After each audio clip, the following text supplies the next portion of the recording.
Can I just read you something?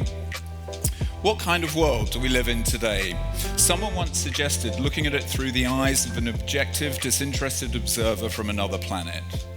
This ET would doubtlessly soon discover that the people on Earth live in an incredibly polymorphic environment, an impenetrable confusion of forms, colours and noises, their cities, their houses, their clothes, their newspapers and magazines, their stores and shops, their television stations. Almost everything around them is gaudy, loud and confusing.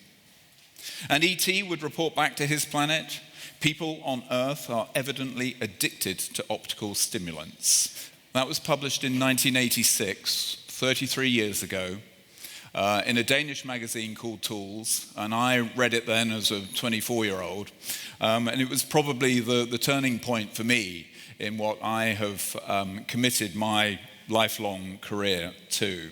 When I first handed one of these things to Dieter Rams in early 2008, he'd never seen one before, and I put one in his hand and said, "Look, Dieter, this new thing called an iPhone." He instantly said, "Too shiny." The natural world doesn't know about new. The natural world only concentrates on what is best. When did you last go and see a trade exhibition at which new species were being unveiled? You didn't.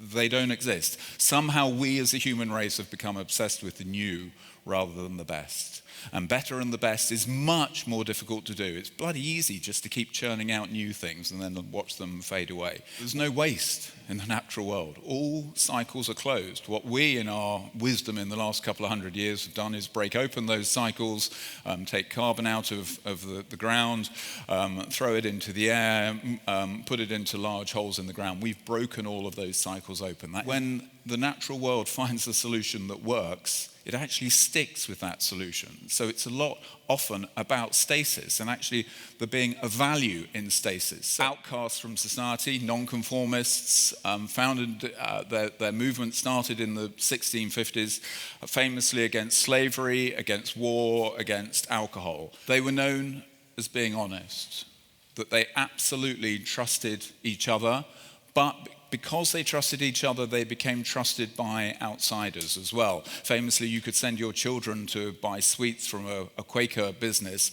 knowing that your children would not be ripped off given a product of substandard or charged too much money. And because they became trusted, they actually became very successful. And so they then, as very modest people, had the slight embarrassment of being financially successful. Let's nip back to VITSOE. VITSOE's purpose, why is VITSOE on the planet? To allow more people to live better with less that lasts longer. At VITSOE, we try pretty well just to be using aluminium, steel and wood. We try just to be using mechanical joints, not bonding, welding or otherwise. So recycling is only what you do when you have failed to reuse. So what we should all be concentrating on in our lives is reuse. Let's just consider those people, the ones I admire, are the ones who create a world that is going to only come to fruition long after they are dead and gone. So here, Lancelot Capability Brown, a landscape of his laid out about 160 years ago. He and his client knew they were never going to see it come to its full beauty and maturity. But here it is today. One of these lectures, I think it was about 16, 17 years ago, down at Bishopsgate, a D&AD lecture, Massimo Vignelli, wonderful, passionate talk, and he spat that out. Obsolescence is a crime. Well, sadly, it's not a crime, but I would argue that it damn well should be a crime. I can remember exactly where I was with Niels Vitsoe in Frankfurt when he said, "Mark, you've got to understand that our happiest customers are those who have dealt with us the longest." And then that sinks in, and you go, wow, something in that. And we designed a large kit of parts exactly within VITSOE thinking to go on that.